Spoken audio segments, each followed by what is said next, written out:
사도 바울이 로마 감옥에 갇혀 있을 때 로마에서 빌립보 교인들에게 보낸 편지입니다. 우리가 편지를 쓸 때는 그 빌립보의 편지를 썼고 골로새의 편지를 썼고 에베소라는 곳에 또 편지를 썼습니다.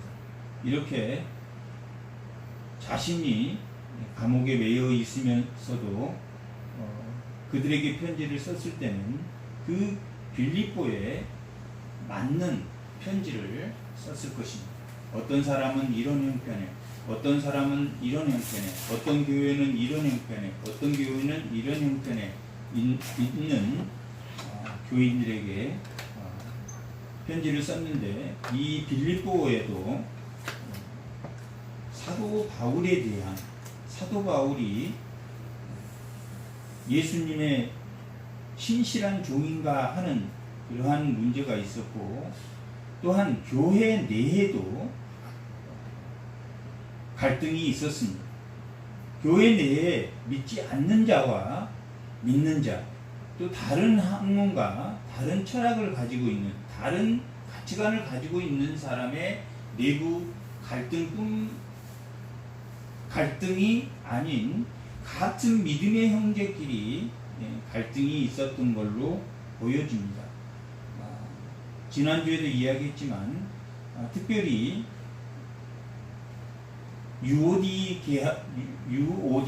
유오디아와 순두계라는 두 사람도 그런 갈등의 구조에 있었던 것으로 보여집니다. 이런 갈등에 있는 빌립보에게 사도 바울이 보낸 편지가 빌립보서입니다. 이 빌립보서를 한 줄로 줄여서 표현해 보라 하면, 그러한 갈등이 있음에도 불구하고 주님으로 예수님을 믿는 너희는 평강으로 참 기쁨을 누려야 된다 하는 것이 이 빌립보서의 쓴 목적이고, 한마디로 표현하면 참 기쁨을 너희가 누려야 된다. 왜 참 기쁨을 누리지 못하냐 하는 것은 교회의 갈등, 또한 사도 바울에 대한 오해, 이런 것들이 너희가 평강을 누리지 못한 원인이다. 그 원인을 찾기 위해서는 사도 바울, 나를 봐라. 나는 지금 감옥에 있다. 나보다 더 괴로운 사람이 너희냐 나냐. 병원에 누워서 먹는 것도, 모든 것을 그런 사람도 있고, 또한 그보다 형편이 더 어려운, 우리보다 형편이 더 어려운, 자신은 감옥에 갇혀 있으면서도 나는 참 기쁨을 누리고 있다. 나는 내일이라도 사형 선고를 받아서, 지금 이때는 미결수로 있었는데 사형 선고를 받아서 죽어도 나는 예수님에게 가니까 참 좋다. 사나 죽으나 주님과 함께하면 그것이 참 기쁨이다. 너희도 그것을 본받고, 내가 이렇게 살아 이 감옥에서 구원을 받는, 예수님이 나를 구원해 주신, 또한 이 감옥에서 만약에 구원을 받아서 감옥에서 나가서 내가 사형을 받지 않고 산다면 그것도 너희를 위한 것이다. 나의 기쁨은 온전히 주님한테 매여 있다 라고 말했습니다. 그것이, 너희들이 그것을 잃어버린 것은 복음에 참여하지 않고 예수 그리스도의 은혜에 참여하지 않는 복음에 합당한 생활에서 벗어난 것이다. 복음에 합당한 생활에서 벗어나는 것이다. 그 복음에 합당한 생활이라는 것은 오직 예수를 바라보면서 참 기쁨을 누리는 것인데, 그 과정에는 고난이라는 것이 있다. 그리고 그것을 대적하는 반대자들이 있다. 그리고 그것을 이해하는 데는 예수 그리스도가 나는 주다, 나는 예수 그리스도만 믿을 거야, 이러한 사고에는 이 세상에, 어그러진 세상, 학문, 이 어그러진 세대에 대한 것들이 그것으로부터 어그러진 이 세상의 가치관이 나를 혼돈하게 하고 우리를 반대하는, 하나님을 대적하는 그러한 것들이 그것을 막고 있다. 그것과 싸워서 그런 나를 대적하는 것들, 세상의 이론이나 세상의 학문이, 세상의 가치관이 예수를 믿는데 방해하는 그것과 내가 싸워야 된다라고 1장이 마무리되고 있습니다. 1장 마지막 절 한번 읽어보겠습니다.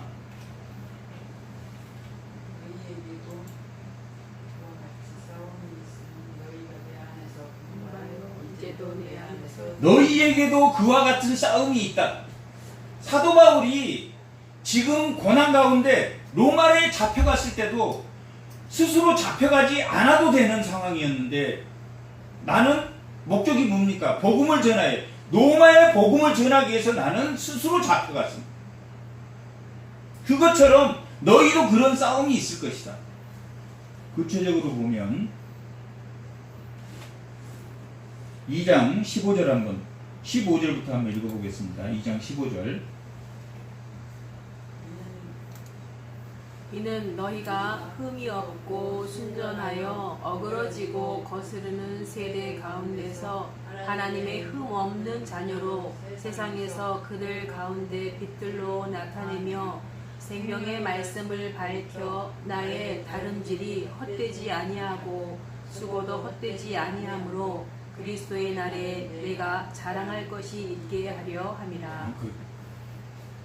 우리의 수고가, 이 땅에 사는 모든 수고가 헛되지 않게 하는 것은 무엇냐면 그 위에 15절 읽었듯이 흠없고 순전하게, 흠없고 순전한 주의 자녀답게, 하늘의 시민권자답게 살아가는 것이다. 어그러진 세대, 그 다음에 나오는 어그러지고 거스르는 세대는 무엇입니까? 세상의 가치관입니다.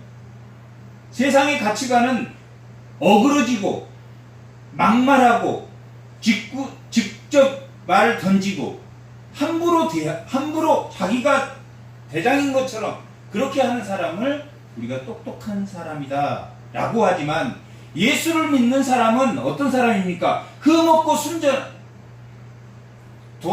도수장에 끌려간 양처럼 예수님이 십자가에 잡혀갈 때 그렇게 아무 변명 없이 잡혀갔습니다.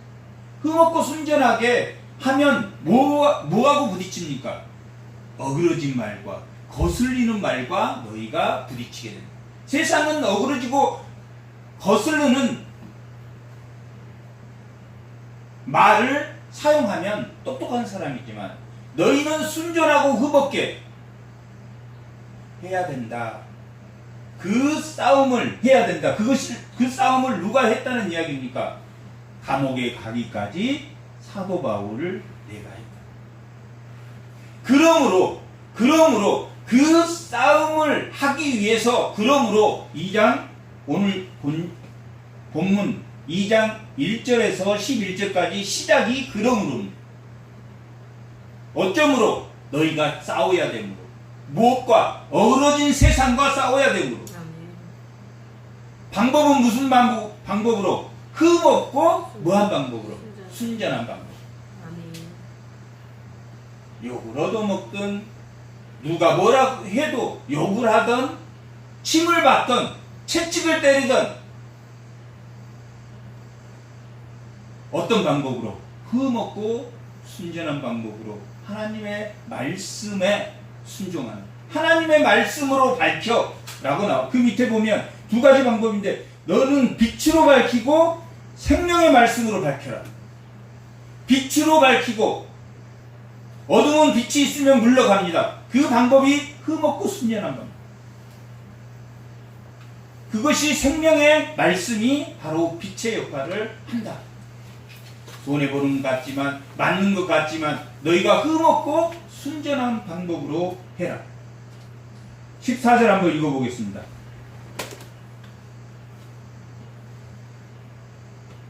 2장 14절. 모든 일을 원망과 시비가 없이 하라. 이스라엘 백성들은 광야에서 수없이 원망했습니다. 어그러지고 거스리는 것은 시기하는 것입니다. 어그러지고 거스리는 시기하는 것. 세상에서 쟁취하는 것은 경쟁에서 이기는 방법입니다. 그런 싸움을 하게 된다. 그 고난이 무슨 고난이다. 손해보는 고난을 계속 받게 됩니다. 그러므로 뭘 배워야 되냐? 예수님에 대한 오늘 말씀의 제목처럼 예수의 마음을 품어라. 너희가 그런 싸움을 할 것이다. 흠없고 순전하게 원망과 시비가 없게 하려면은 예수의 마음을 품어라. 그 예수의 마음이 무엇이냐? 사랑과 겸손이다. 그 예수의 마음이 사랑과 겸손이다 라고 기록하고 있는 것이 오늘 본문의 내용입니다. 2장 1절의 내용이 사랑에 대한, 2절에서 4절까지가 겸손에 대한, 5절에서 11절까지가 그 사랑과 그 겸손을 예수님이 몸소 십자가에서 보여주신 내용, 예수님이 직접 보여주셨다 하는 것이 5절에서 11절까지의 내용입니다. 사랑과 겸손이 뭐 하는데 필요하다? 그 고난을 이겨내는데, 그 고난 가운데 왜 고난을 받습니까? 세상은 어그러지고 거친 말을 하고 세상의 이론은 싸워서 경쟁해서 이기는 것이지만 예수는 용서하고 섬기고 하는 방법으로, 흠없고 순진한 방법으로 해야 되기 때문에 너희는 당하게 되어 있다. 고난을 당하게 되어 있다. 괴로움을 당하게 되어 있다. 그 괴로움이 뭘로 바뀌어야 된다는 이야기입니까? 믿음으로 바뀌어야 된다. 17절 한번 읽어보겠습니다. 만일 너희 믿음의 재물과 섬김 위에 내가 나를 전제로 드릴지라도 나는 기뻐하고 너희 무리와 함께 기뻐하리니. 믿음의 재물을, 믿음으로 그것을 재물로, 여러분이 교회에 나오는 것은 무슨 재물을 들고 옵니까? 믿음의 재물을 들고 옵니다. 흠없고 순전하기 위해서, 세상의 거친 말과 세상의 어그러진 말에 이기기 위한 것은 믿음의 제물로 이 교회 안에 들어오는 것입니다. 하나님이 가장 큰 애물, 헌물은 믿음의 제물입니다. 아멘. 여러분이 걸어오는 그 발걸음, 아멘. 여러분이 마음에 시인해서 이 교회에 들어오는 그것을 하나님이 참된 예물로 보신다라고 기록하고 있습니다. 아멘. 그래, 알겠습니다. 제가 손해보겠습니다. 알겠습니다. 어그러진 말에도 대항하지 않겠습니다. 알겠습니다. 거친 마음에도 제가 용서하고 섬기겠습니다. 그러니 얼마나 많은 고난을 당하겠습니까? 이 세상에 착하면 착하게 살수록 고난을 당합니다. 그건 세상의 이론입니다. 너희가 흠없고 순전하게, 예수님이 대항했습니까? 예수님이 자기의 원수들을 위해서 자기를 죽이려고 하는 그 원수들이었습니다. 우리는 세상에 어그러지고 거치는 그런 사람들이었습니다.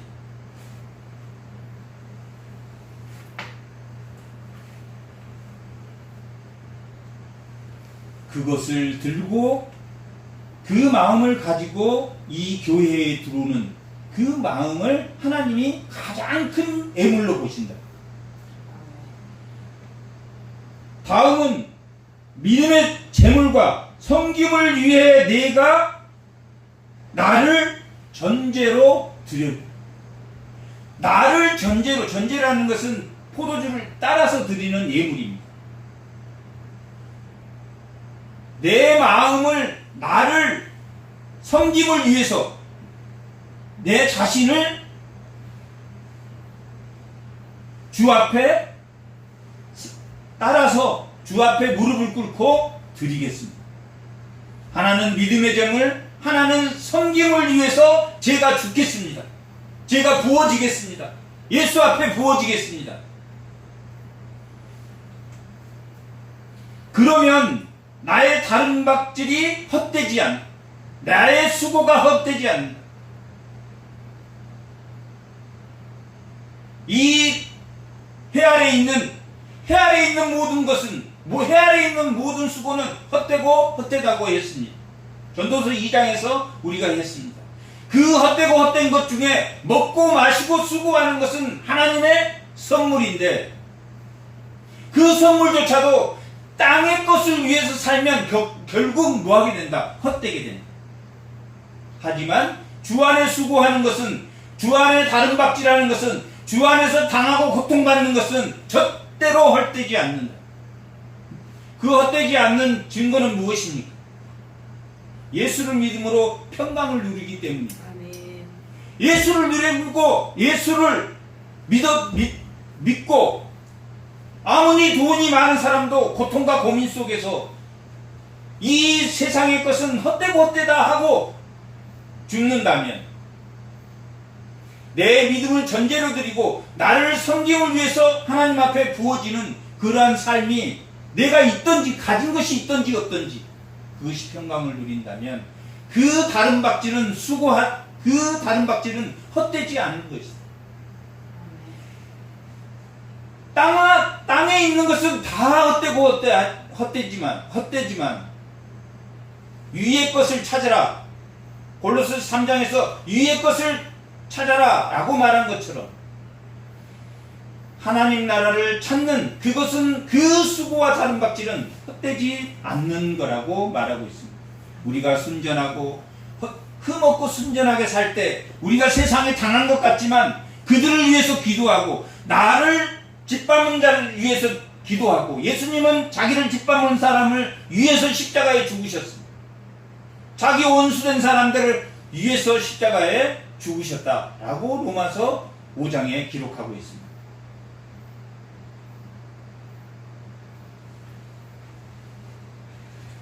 그러므로 2장 1절 그러므로로 시작하고 있는 것은, 그렇고 흠없고 순전한 그 고난의 싸움을 할 때, 세상에서 볼 때는 바보 같고, 세상에서 볼 때는 욕심 없는 것 같고, 세상에서 볼 때는 그런 것 같지만, 그것이 그 다른 박질, 그 수고는 주 안에 있는 믿음으로 제물로 드려진 그 마음과 섬김을 위해서 전제로 부어지는 그 마음은 절대 헛되지 않는다. 그러므로 이 지금 2장 1절은 이 빌립보 교회에 필요한 사람들이 있었습니다. 빌립보 교인들은 믿음이 이 빌립보 1장 시작할 때 보면 1절에 바울과 디모데는 그리스도 안에서 빌립보에 사는 모든 성도와 또한 감독과 집사에게 편지하느니, 그렇게 되어 있습니다. 감독과 집사에게 편지한다, 그렇게 기록한 편지는 이 빌립보서만이 그렇게 되어 있습니다. 조직이 굉장히 잘 되어 있었, 조직이었습니다. 하지만 조직이 굉장히, 집사도 많고 감독도 있고 조직이 잘 되어 있는데 뭐가 빠졌다는 이야기입니까? 사랑이 빠졌다. 그 믿는 자 중에 서로 다툼이 있었다. 네가 맞다, 사랑이 더 중요하다, 아니다, 믿음이 더 중요하다. 그게 뭐가 중요합니까? 사랑이 더 중요하든 겸손이 더 중요하든 그게 무슨 소양이 있습니까? 겸손이 더 중요하다. 겸손이 뿌리면 사랑이 열매다. 아니다, 사랑이 뿌리면 겸손이 열매다. 어느 것도 다 틀리지 않습니다.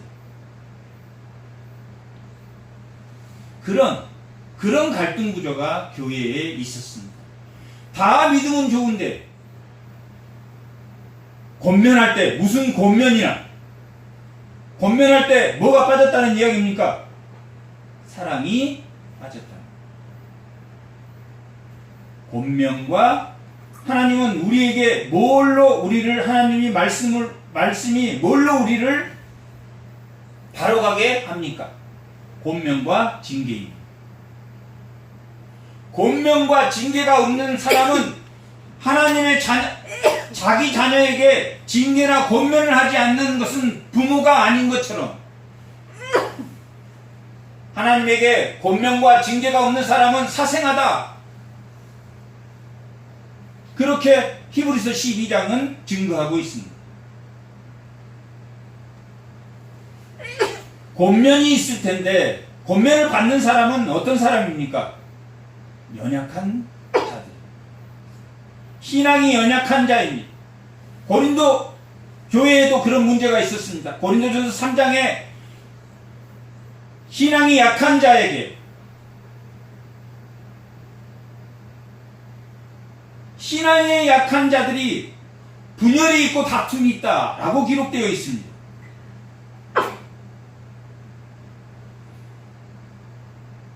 우리의 마음이 연약해서 아직 믿음이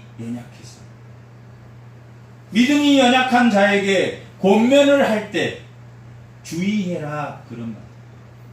빌립보 교회는 권면을 할 또한 사랑의 무슨 위로가 사랑에 위로해야 할 상황이나 권면해야 될 상황에 어떻게 대처하고 있다.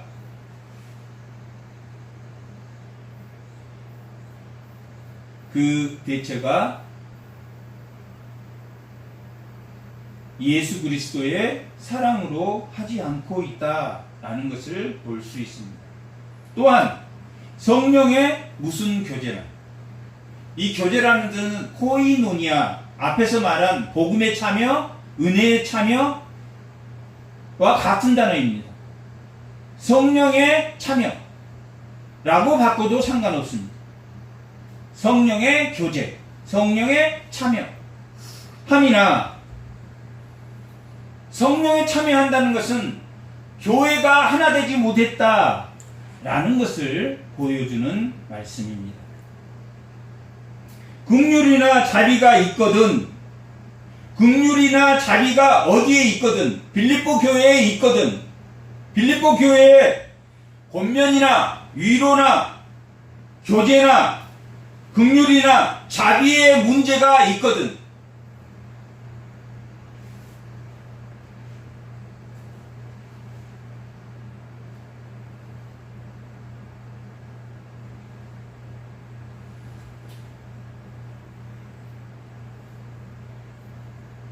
권면의 문제나 사랑의 문제나 긍휼의 문제나 자비의 문제는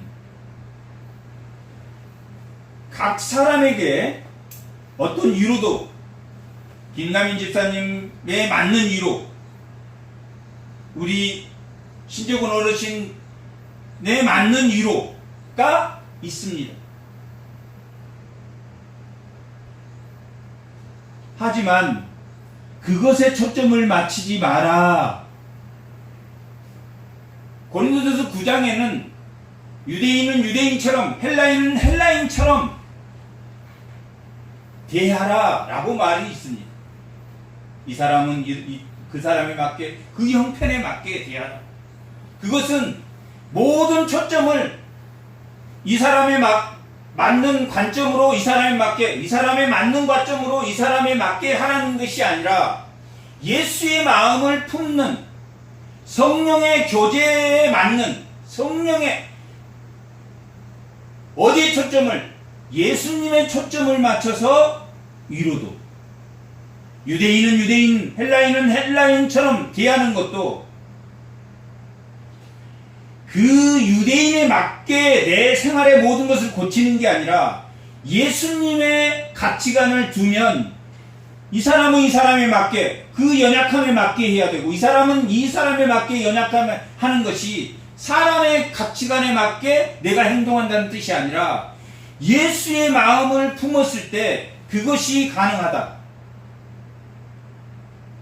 전혀 믿지 않는 사람에게는, 전혀 믿지 않는 사람에게 날마다 예수님의 말씀을 자기의 믿음 정도로 생각하고 강요한다면 그 사람은 고통일 것입니다. 그 사람에 맞게, 그만큼에 맞게 해라. 어디에 초점을 맞추면? 예수님의 초점을 맞춰야 된다. 예수님의 초점을 맞추면 믿음이 약한 사람, 믿음이 중간인 사람, 믿음이 많은 사람에 맞추어서 그것을 해야 됩니다. 그런데 빌립보 교회에 그 성령의 교제, 성령의 참여함, 하나됨, 성령에 참여한다는 것은 예수님의 가치관을 두면 모든 사람의 가치관이 점점 같아질 것입니다. 처음에는 우리 각자 모든 사람, 100명 있으면 100명 모든 사람들에게 다 예수님의 마음이 심어진다면 하나가 될 수 있습니다. 그 말입니다. 모든 마음의 초점을 예수님의 관점으로 그 사람의 신앙을 낮은 만큼의, 그 사람 신앙이 낮으니까 그만큼 대하고, 이 사람 신앙이 이만큼이니까 집사니까 이만큼 대하고, 그것은 차별입니다. 유대인은 유대인처럼, 헬라인은 헬라인처럼 그렇게 대하라. 그것은 예수님의 마음으로 그 사람이 아직 부족하니까. 헬라인은 뭘 구하냐면 지혜를 구하고, 유대인은 구약의 율법을 원하니까. 그 사람들이 예수님이 누구인지를 알게 하기 위해서는 그 사람에 맞게 하는 것이 예수님의 가짜가, 예수님의 마음을 품는 것이다. 모두가 예수님의 마음을 품는다면, 그래서 그 사람에게 아닙니다, 당신 틀렸습니다, 그렇게 하면 진리에 어긋나는 행동입니다, 그렇게 해서 예수님을 안 믿게 하는 것보다는 유대인은 유대인이고요. 아, 그래요? 이걸 율법을 지켜야 됩니까? 알겠습니다. 사도 바울 지키겠습니다. 3일 정결 예식을 치러야 되나요? 예, 부정한 것을 만졌으니 3일 예식을 취하고 이 성전에 올 수 있습니다. 예, 알겠습니다. 그렇게 하겠습니다. 사도 바울은 그렇게 가서 3일 정결 예식을 마치고 왔습니다. 왜? 예루살렘에 있는 교인 중에는 율법을 지켜야 된다고 생각하는 사람도 있었기 때문에, 그것이 율법의 가치관으로 대하는 게 아니라 예수의 심정으로 그 사람에 맞는, 신앙이 약하면 그럴 수도 있습니다. 그렇습니다. 그렇게 생각이 드는 건 맞습니다. 그렇게 점점 우리가 변화되어야 된다는 이야기입니다. 그것이 지금 이 빌립보 교회는 잘못되어 있기 때문에 빌립보 교회의 권면이나 사랑의 위로나 성령의 교제나 긍휼이나 자비가 그 형평에 맞게, 그러면 유오디아나 순두개나 이런 사람들의 다툼이 없어질 것이다 하는 것을 말하고 있습니다.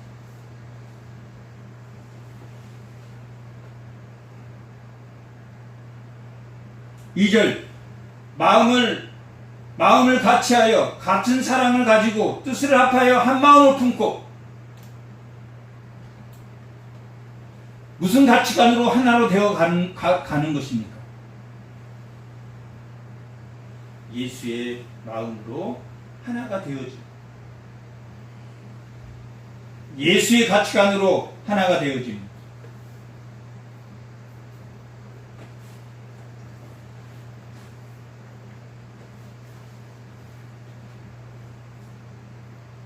예수의 가치관으로 하나가 되어집니다.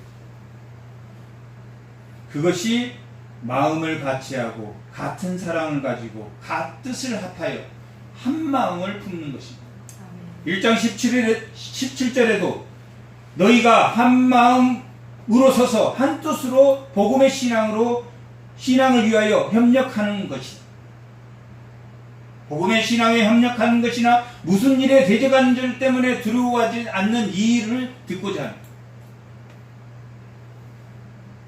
한 마음 한 뜻으로 한마음 한뜻이라는 것은 그 기본 가치관이 뭘로 될 때까지, 예수의 마음을 품을 때까지, 그 작은 신앙의 불꽃을 그 믿음으로 나온 그 전제의 마음에, 그 믿음으로 나온 그 예물에 그 불꽃을 살려나가는 것이 예수님의 진정한 사랑이다. 한마음 한뜻으로 하나가 될 수 있도록 그렇게 위로나, 그렇게 권면이나, 그렇게 긍휼이나, 그렇게 자비나 성령의 교제 안에서 바른 성령의 교제가 하나가 되게 하는 것이다.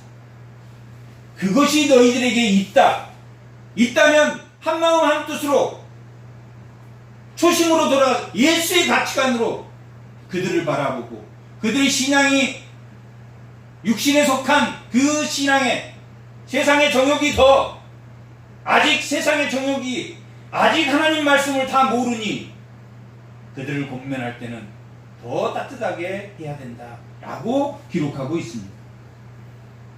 3절, 아무 일에든지, 3절에 아무 일에든지, 이게 중요합니다. 어떤 일에든지, 오늘 말씀의 제목이 그리스도의 마음을 품어라. 집에서나 학교에서나 가정에서나 교회에서나 세상에서나 교회에서나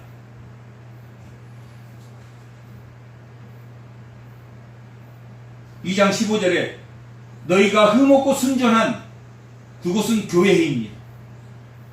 어그러지고 거스른 세대 세상입니다. 세상에서나 교회에서나 직장에서나 하나님이 인류에게 두 가지 일을 주셨습니다. 하나는 세상의 직업을 주었습니다. 교회에서는 직분을 주셨습니다. 두 가지 일을 가지고 태어났습니다. 하나님 택한 자는 두 가지 일이 있습니다. 하나는 직업, 하나는 직분. 아무 일이든지 직업이든지 아니면 직분이든지, 어그러진 세대는 아직 육신에 속한 하나님의 자녀는, 아직 연약한 하나님의 자녀는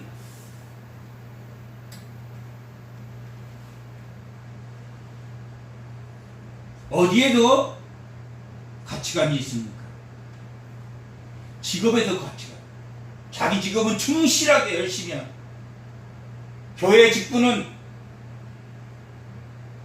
믿음을 전제로 자기 자신을 불살라 하나님의 바치는 그 직분을 감당하는 것보다 아무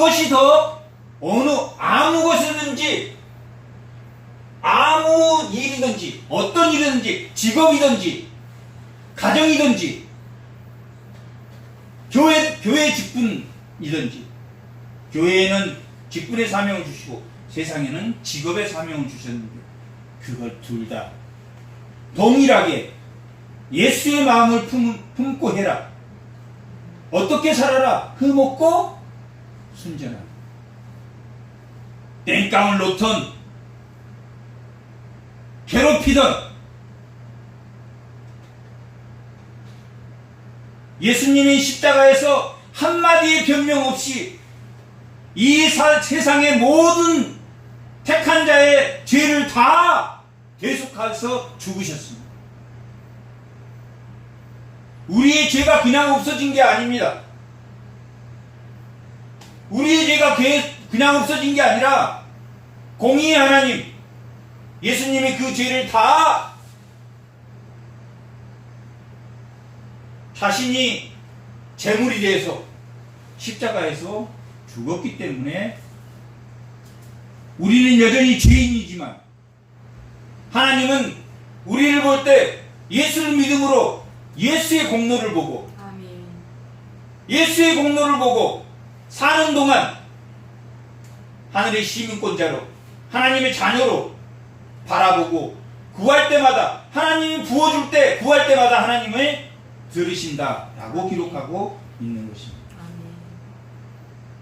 아무 일에든지 자식에게든지 자녀에게든지 남편에게든지 아내에게든지 뭘로 하지 마라. 다툼이나 허용으로 하지 마라.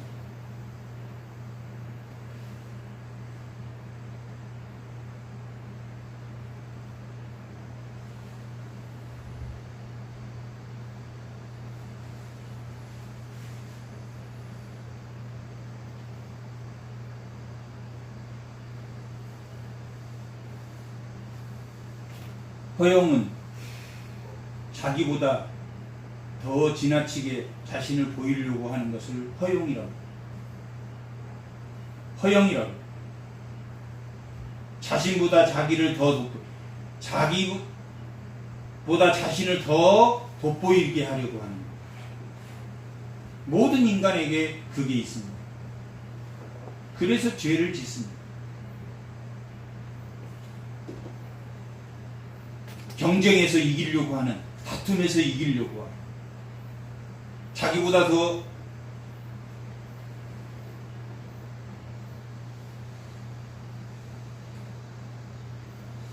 다툼이나 허용으로 하지 말고 겸손한 마음으로 해라. 다툼이나 허용으로 하지 말고 겸손으로 해라. 예수님의 겸손과 우리의 겸손이 같습니까? 다릅니까? 예수님의 겸손과 우리는 다릅니다. 예수님의 겸손은 하나님의 이치에서 내려오는 겸손입니다. 하나님에서 사람에서 모든 죄를 대속하는 죄인으로 십자가의 죽으심까지 내려오시는 겸손입니다. 인간의 겸손은 다툼에서 제자리로, 허용해서 제자리로 가는 것이 겸손입니다. 자기를 자랑하고 자기를 돋보이려고 하고, 인간의 겸손은 괜찮습니다. 하는 겸손이 아니라 하나님이 본래 우리는 본래 아담으로 태어났을 때 피조물로 태어났습니다. 에덴 동산에서 피조물로 태어났습니다. 에덴 동산은 천국의 모형입니다. 내가 이 선악과를 따먹지 않으면 이 선악과를 따먹으면 정령 죽으리라. 선악과를 따먹지 않으면 뭐였다는 이야기입니까? 에덴 동산에서 영생했다는 이야기입니다. 정령 죽으리라. 하나님과 너희가 다른, 내가 너를 만든 사람이다. 그 다른 것을 알게 하게. 그것만 알면, 자기를 돋보이고 자기를 허용에 드러나서 자기가 마치 하나님인 것처럼, 자기가 모든 것을 할 수 있는 사람인 것처럼, 아담이 하나님이 되고 싶었습니다. 하나님처럼 모든 걸 하고 싶었습니다. 그래서 선악과를 따먹으면 너도 하나님처럼 돼. 선악과를 따먹었습니다. 하나님처럼. 그래서 사람의 마음이 하나님처럼 되고 싶은 마음이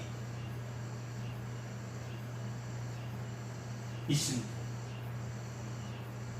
정령 죽으리라. 에덴 동산도 범죄함으로, 하나님의 말을 거역함으로, 그런 피조물입니다. 나 피조물이지. 나 에덴에서 범죄에서 타락해서 그 아담의 자손으로 나온 내 마음의 본시, 탐심과 욕심과 경쟁에서 이겨싸는 그런 욕심이 에덴에서 쫓겨난 것처럼 나한테 있었지.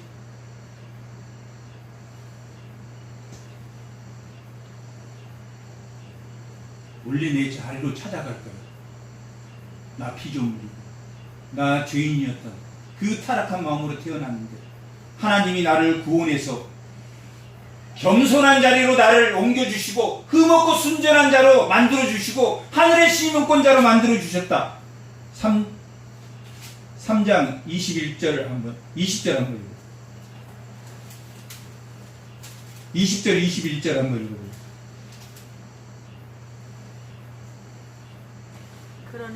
우리의 시민권은 하늘에 있는지라. 거기로부터 구원하는 자 곧 주 예수 그리스도를 기다리노니 그는 만물을 자기에게 복종하게 하실 수 있는 자의 역사로 우리의 낮은 몸을 자기 영광의 몸의 형체와 같이 변하게 하시리라. 아멘. 우리는 하늘의 시민권, 위의 것을 찾는, 하늘의 것을 찾는, 땅의 것을 찾고 이 세상이 헛되고 헛된 그런 수고가 아닌, 내 다름박질이 헛되지 않고 내 수고가 헛되지 않는 위의 것을 추구하는 제자리로 돌아가는 그런, 에덴을 주신 그 에덴도 못 지키고 하나님 피조물로 선악과를 따먹지 말라고 했는데 그것도 못 지키고 결국 우리의 탐심과 욕심,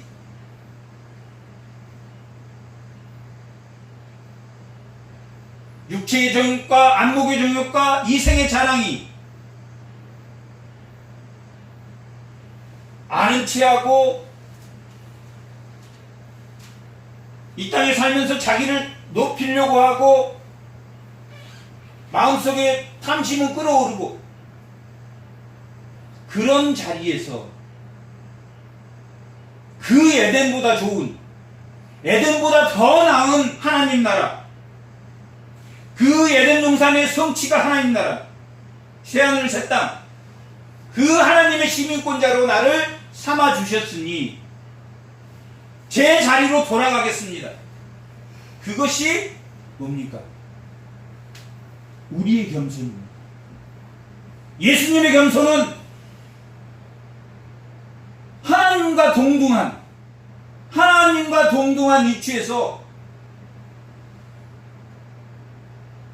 사람의 자리로 내려오고 죄인의 자리, 모든 대속의 죄인의 자리로 내려와서 십자가에 죽는, 위에서 내려온 겸손이 예수님의 겸손이. 우리는 그렇게 죄인 같은 이 세상에 사는 동안 어그러지고 거스린, 하나님에게 어그러지고 거스린 이 세상의 거스른 말과 어그러진 말로 경쟁에서 이기고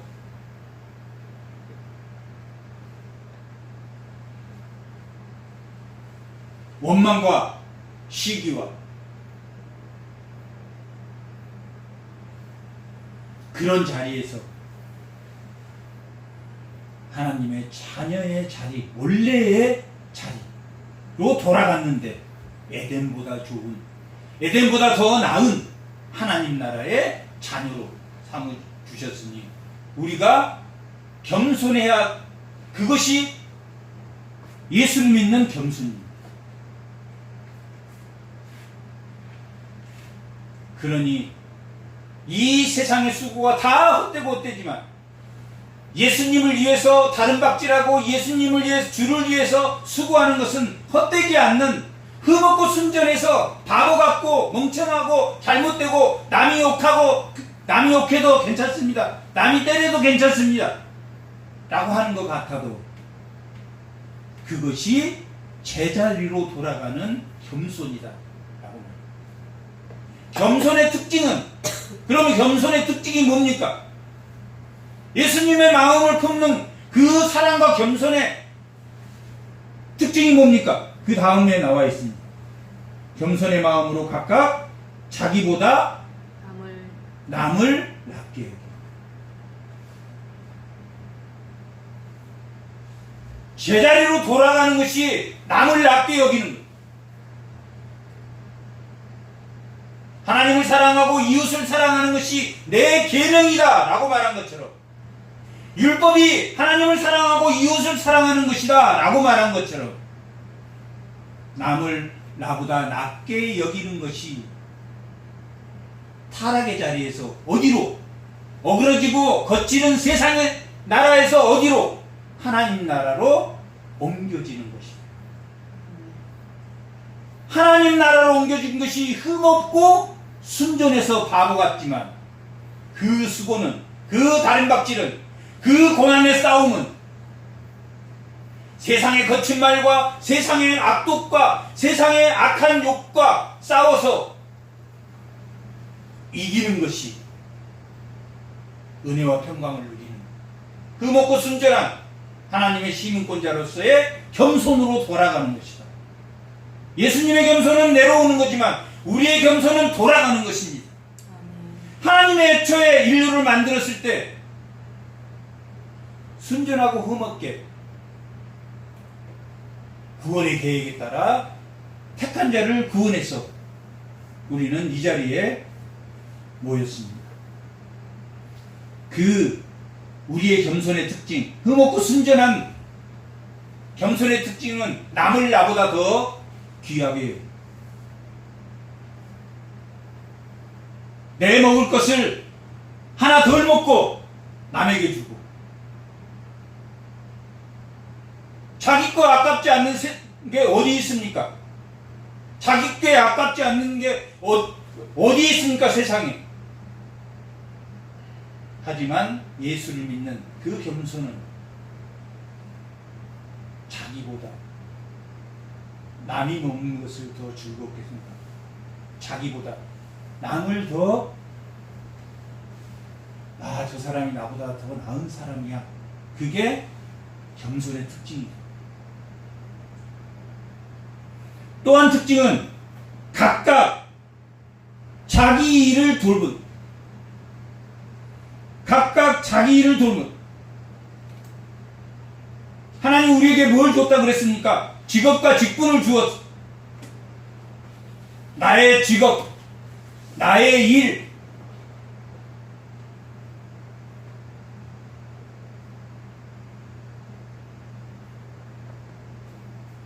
또한 각각 다른 사람의 일을 돌보아. 자기 일을 돌보고 또한 다른 사람의 일을 돌보고, 자기 직업이든 자기 일을, 하나님이 주신 자기 일을 돌보고 또한 다른 사람의 일을 돌보는 것이 첫 번째 남을 낮게 여기고, 두 번째 자기 일을 돌보고, 세 번째 다른 사람의 일도 돌봐야 됩니다.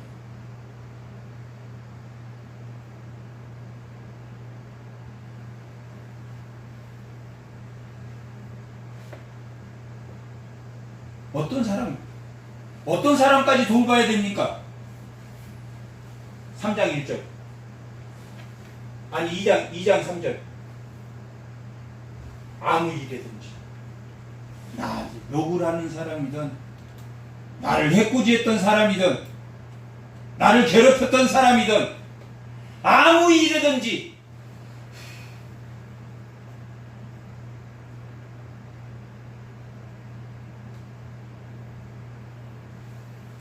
이게 쉽지가 않죠. 쉽지가 않겠죠. 이 싸움이 쉽지가 않습니다.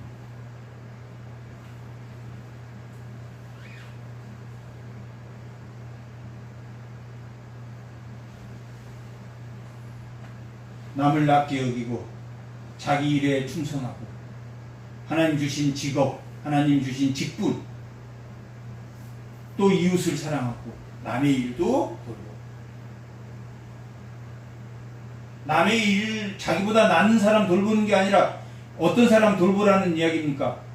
가난한 고아와 과부를 돌보라 라고 기록되어 있습니다.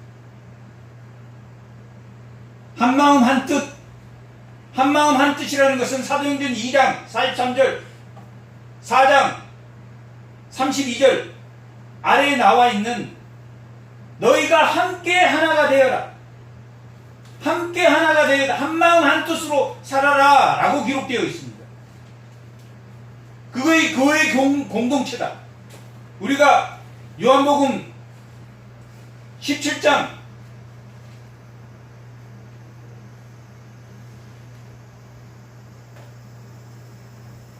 성경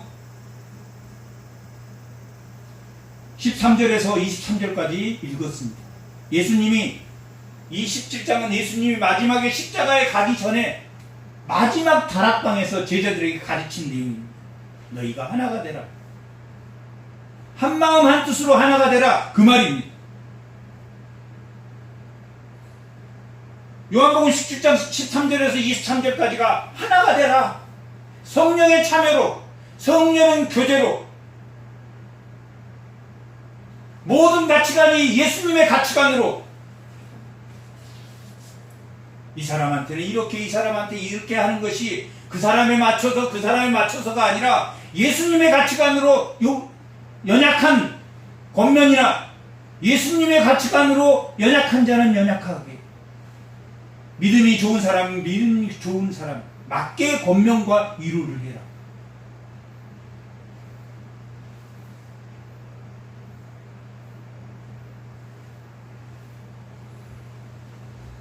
각각이라고 나와 있습니다. 각각.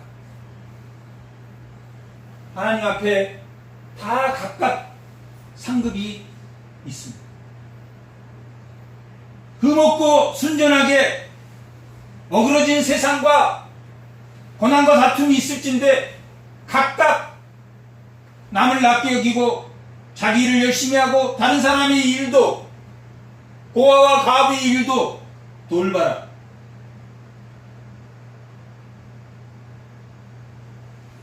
각각 그 기쁨이 충만하게 하라. 각각 자신의 기쁨을 충만하게 하라.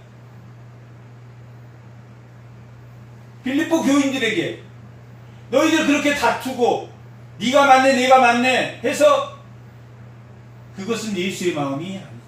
예수님은 그 높은 곳에 하나님의 동등한 자리에서 계시다가 내려왔는데 너희는 하나님의 택한 백성, 죄인에서, 피조물에서 성도로, 흠없고 순전한 성도로 이제 하나님이 더 좋은, 에덴보다 더 좋은, 에덴도 뺏겼는데, 아담은 결국 하나님이 되어서 에덴도 뺏겼는데 너희는 뺏기지 마라. 뭘? 하나님의 나라 위에 찾는 것을 뺏기지 마라. 흠없고 순전하게 그것을 놓치지 말고 뺏기지 마라. 기쁨을 충만하게. 거기에서 기쁨이 나온다. 아닐 것 같은데 해보면 맞습니다. 남을 낮게 여기고 나보다 더 낮게 여기고 죄인이었던 나를 그 예수님의 십자가에서 나의 허물을 다 그분이 지셨고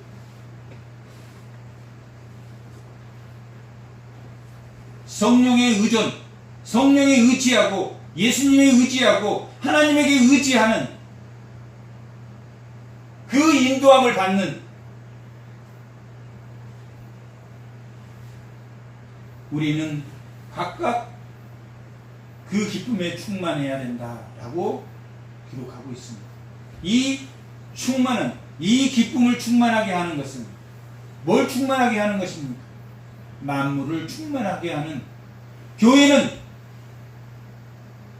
참 진리인 이 교회는 만물을 충만하게 하는, 만물 위에 만물을 충만하게 하는 그 역할을 너희가 감당해야 돼. 그 기쁨을 충만하게 해. 너희 안에 이 마음을, 이 4절 위에 그 사랑, 위로와 권면과 긍휼과 자비와 성령의 교제의 그 사랑과 남을 낮게 여기고 자기 일과 다른 사람 일까지 돌보는 그것을 하기 위해서, 그것을 위해서는 뭐 마음을 품어라.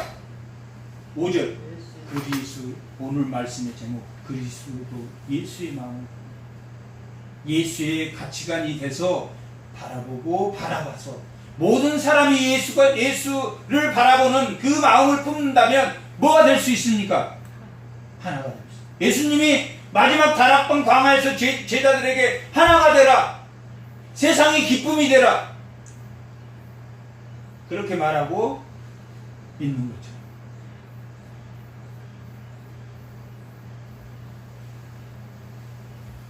예수의 마음을 품는 겸손. 뭘로 돌아가는 이야기입니까? 제자리로 돌아가. 비참한 자신을, 비참한 죄인을 성도의 자리로 옮겨준 그 겸손, 다시 도들려준 그 감사에 대한 겸손.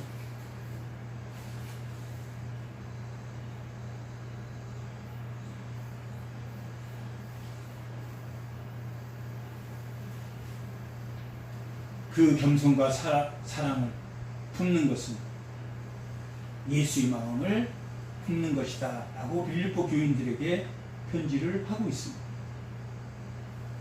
예수의 마음을 품어라. 예수의 겸손, 너희의 겸손과 다르지만 너희의 겸손은 너희가 피조물이고 너희가 죄인이었던 너희를 하나님의 성도로 삼아주신 그 감사함으로 돌아가. 나 이런 사람이었지. 보잘것없는 버러지 같은 이스라엘아 라고 이사야 41장에서 말하고 있는 거죠. 그 버러지 같은 이스라엘을 42장에서 내 붙드는 종, 내가 붙드는 종, 하나님이 그 버러지 같은 우리를 붙들어 주셔서 성도가 된 그 겸손함으로 돌아가야 된다. 그것이 예수의 마음을 품는 것이다. 예수님은 어떻게 이 사랑과 겸손을 실천했는가? 그것이 6절에서 11절까지의 말씀입니다. 그는 근본 하나님의 본체시나 하나님과 동등됩니다. 하나님과 어그러지고 거스른 세대는 하나님과 동등한 사람을 동등한 방법으로 이깁니까? 싸워서 이기고, 다퉈서 이기고, 경쟁해서 이기고, 살아남기 위해서 경쟁해서 이겨야 돼. 다 쟁취하는 것입니다.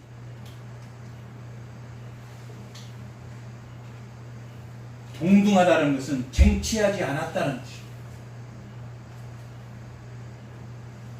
동등하다는 것은 빼앗아서 강도가 사마리아인의 것을 뺏어서 강도를 맞아 그 사마리아인 뺏긴 것처럼 하나님의 자리를 뺏기지 않았다. 뺏어서 차지한 자리가 원래 동등하다. 그런 뜻입니다.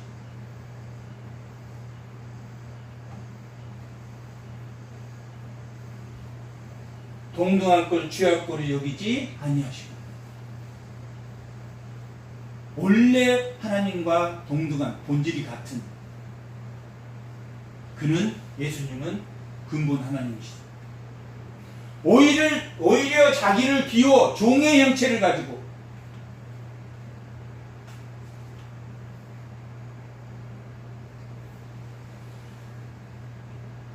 자기를 비우고 종의 형체를 가지고 사람들과 같이 되셨다.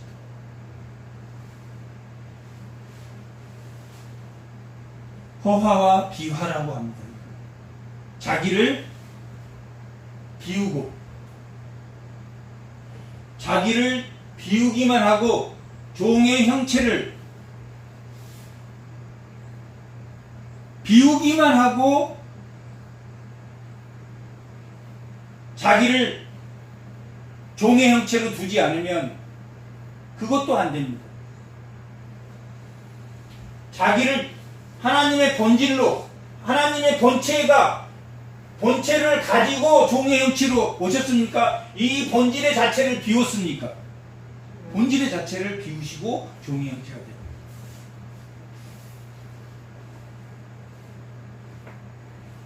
예수님은 십자가에서 인성과 신성으로 돌아가셨습니까? 인성으로 돌아가셨습니까?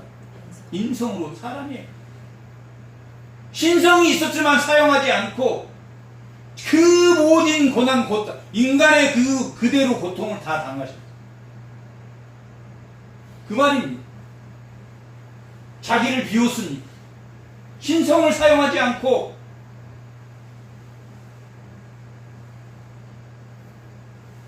종의 형체로 낮추셔서 사람같이 된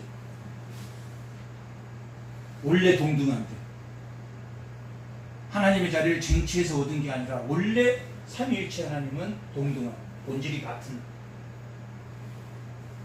사람의 모양으로 나타나사 자기를 낮추시고 뭐하기까지 죽기까지 하나님의 본질을 가지고 있는 분이 사람의 모습으로 오셔서 뭐하기까지 죄인으로 죽기까지 모든 죄를 대속하는 죽기까지 하나님의 명령에 순종했습니다.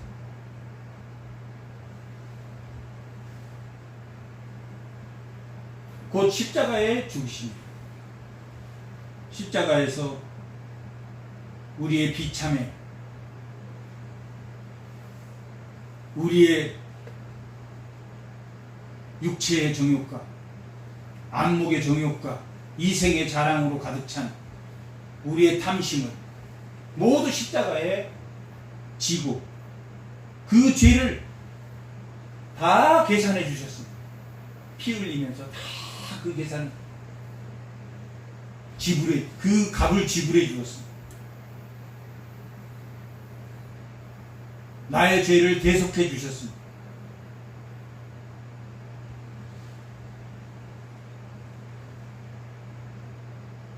이러므로 하나님이 그를 지극히 높여 9절부터 11절까지는 6절에서 8절까지는 낮아지는 것입니다. 9절에서 11절까지는 존귀해지는 것입니다. 그러고는 하나님이 그를 지극히 높여 모든 이름 위에 뛰어난 이름, 모든 이름 위에 뛰어난 이름, 모든 이름, 이 세상의 모든 만물의 이름 중에서 가장 귀한 이름으로 만들으셨다. 이름을 예수라고 이름을 주사 구원자라는 뜻입니다. 자기 백성을 구원할 자, 뛰어난 이름을 주사. 어떤 자들, 모든 이름은 어떤 자들입니까? 하늘에 있는 천사나 먼저 택한 자로 부르심을 받는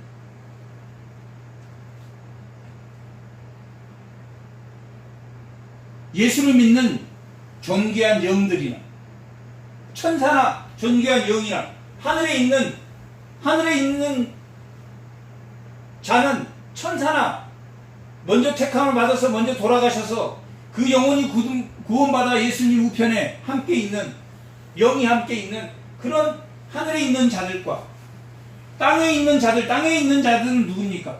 이 땅에 사는 자들. 땅 아래에 있는 자들은 무엇입니까?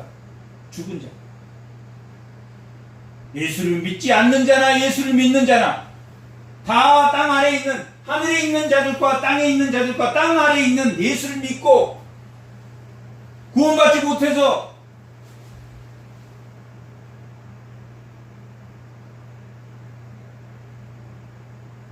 지옥에 있는 자들이나 예수를 믿고 구원받아서 우리의 몸은 육신은 땅에 있고 그 영은 하나님 우편에 낙원에 하나님이 함께 있을 거라고 했으니까 그 영이 천국에 있는 그 하늘에 있는 자나 땅 아래 믿는 자나 믿지 않는 자들이나 모두 그 무릎에 그 예수의 이름에 무릎을 꿇게 하신다.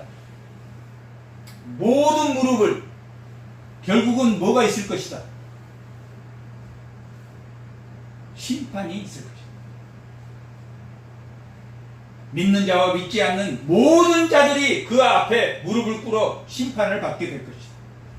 그 예수 이름에 꿇게 했다.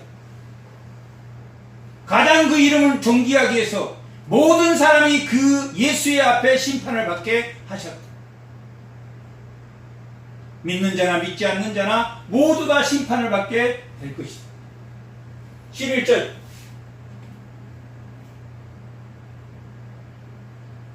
모든 입으로 예수 그리스도를 주라 시인하여 하나님 아버지께 영광을 돌리게 하셨느니라. 알겠습니다. 저도 예수님을 닮아서 무엇과 무엇을 하겠습니까? 겸손과 사랑으로, 예수님의 사랑으로, 예수님이 되돌려준 그 겸손의 자리로 허영과 원망과 시비로 하지 않고 흠없고 순전하게 순종하겠습니다. 그 다름박질에, 그 수고에, 그 수고는 뭐하지 않는다. 헛되지 않는다. 그런 헛되지 않는 삶이 우리 모두 다 있기를 바랍니다. 잠깐 기도하겠습니다.